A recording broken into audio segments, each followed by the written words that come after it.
اعوذ باللہ من الشیطان الرجیم، بسم اللہ الرحمن الرحیم۔ اردو کوائٹس کے محترم سامعین، السلام علیکم ورحمۃ اللہ وبرکاتہ۔ سامعین، آج میں آپ کے ساتھ نبی کریم صلی اللہ علیہ وآلہ وسلم اور احادیث کی روشنی میں یہ بیان کروں گی کہ قربانی عید کے دن نہ دینا کتنا بڑا گناہ ہے۔ میرے وہ بہن بھائی جو اس کی سعادت رکھتے ہوں، یعنی قربانی دینے کی سعادت رکھتے ہوں، اور وہ قربانی نہ کریں۔ جو لوگ قربانی نہیں کرتے، پیارے نبی کریم صلی اللہ علیہ وآلہ وسلم کا وہ یہ فرمان سن لیں۔ حضرت ابراہیم علیہ السلام اور ان کے بیٹے حضرت اسماعیل علیہ السلام کی سنت اسلام کی پہچان ہے اور اہم عبادت ہے۔ قربانی ہر صاحب استطاعت مسلمان پر واجب اور ضروری ہے، لیکن اس کے اہم عبادات کے بہت سے مسائل اور احکام ہیں۔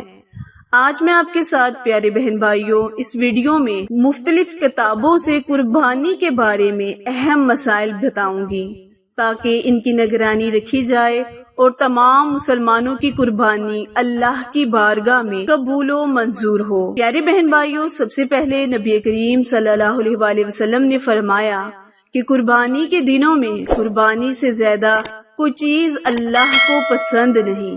ان دنوں میں یہ کام سب سے ضروری ہے، اور قربانی کرتے وقت خون کا جو قطرہ زمین پر گرتا ہے تو زمین پر گرنے سے پہلے ہی اللہ تعالیٰ کے ہاں مقبول و منظور ہو جاتا ہے۔ پیارے بہن بھائیوں، حضرت محمد مصطفیٰ صلی اللہ علیہ وآلہ وسلم کا فرمان ہے، قربانی کے جانور کے بدن پر جتنے بال ہوتے ہیں، اللہ تعالیٰ ہر بال کے بدلے ایک نیکی لکھ دیتا ہے۔ نبی کریم صلی اللہ علیہ وآلہ وسلم نے ارشاد فرمایا، تمہارے باپ ابراہیم کی سنت ہے۔ صحابی نے پوچھا کہ ہمارے لیے اس میں کیا ثواب ہے؟ آپ نے فرمایا کہ ایک بال کے عوض ایک نیکی ہے۔ نبی کریم صلی اللہ علیہ وآلہ وسلم نے اس کے علاوہ فرمایا کہ ہجرت کرنے کے بعد ہمیشہ قربانی کی اور نہ کرنے کی صحت وعید بیان فرمائی۔ پیارے بہن بھائیوں، جو شخص قربانی نہیں کرتا وہ ہماری عیدگاہ کی جانب بھی نہ آئے۔ تو بات کرتے ہیں اس حوالے سے کہ قربانی کے واجب ہونے کی 3 شرائط: مسلمان ہونا، مقیم ہونا، اور اتنا نسب کا مالک ہونا جس کی وجہ سے قربانی کا وجود لازم ہو جائے، یا اس کے پاس رہائشی مکان، کھانے پینے کا سامان، استعمال کے کپڑے اور دیگر چیزوں کے استعمال کے علاوہ مال و تجارت ہو، تو اس پر قربانی واجب ہوگی۔ اس کا کرنا ضروری ہے، اور قربانی کے لیے اس جانور کا ذبح کرنا جس کا اختیار شریعت سے ثابت ہو وہ عورت۔ اس کے علاوہ پیارے بہن بھائیوں، وہ عورت جس کے پاس 1 یا 2 تولے سونا اور چاندی یا نقد روپے پیسے ہوں تو اس عورت پر بھی قربانی کرنا واجب ہے۔ اور آئیں اب بات کرتے ہیں قربانی کے وقت کے بارے میں۔ قربانی کی عبادت صرف 3 دن ذوالحج کی 10ویں، 11ویں اور 12ویں تاریخ کے ساتھ خاص کیا گیا ہے۔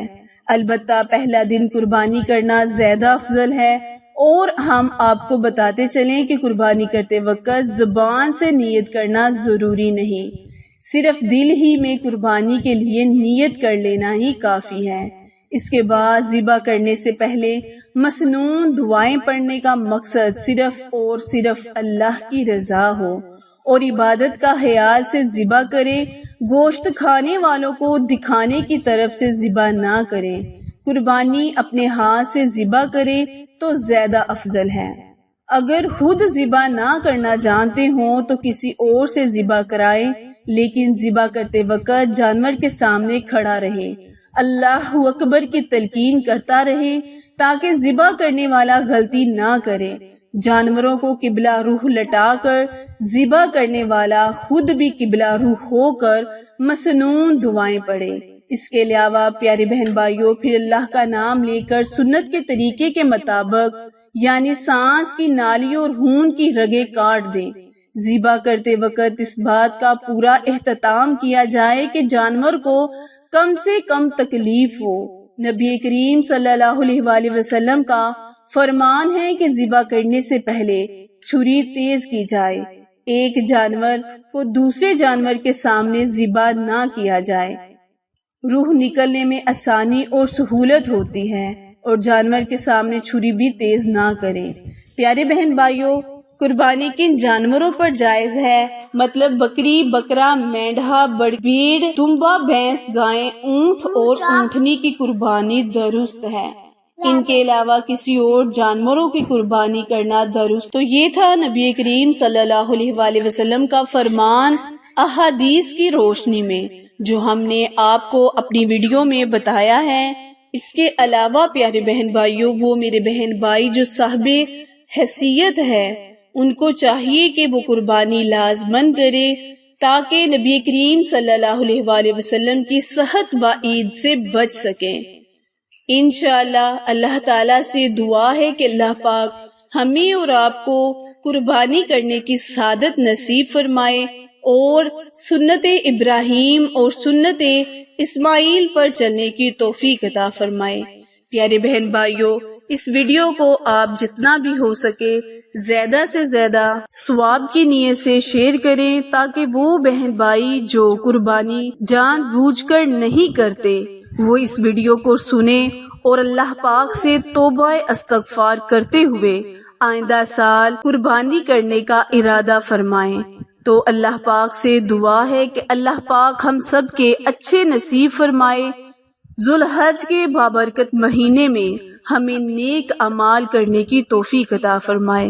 پیارے بہن بھائیوں، آج عید کے دن اگر آپ چلتے پھرتے باوضو ہو کر سبحان اللہ والحمد للہ ولا الہ الا اللہ واللہ اکبر تیسرا کلمہ پڑھتے رہیں گے تو اللہ پاک ہر کلمے، ہر لفظ کے بدلے آپ پر رحمتیں، برکتیں نازل فرمائے گا اور آپ کو بے پناہ رحمتوں کے سائے تلے رکھے گا۔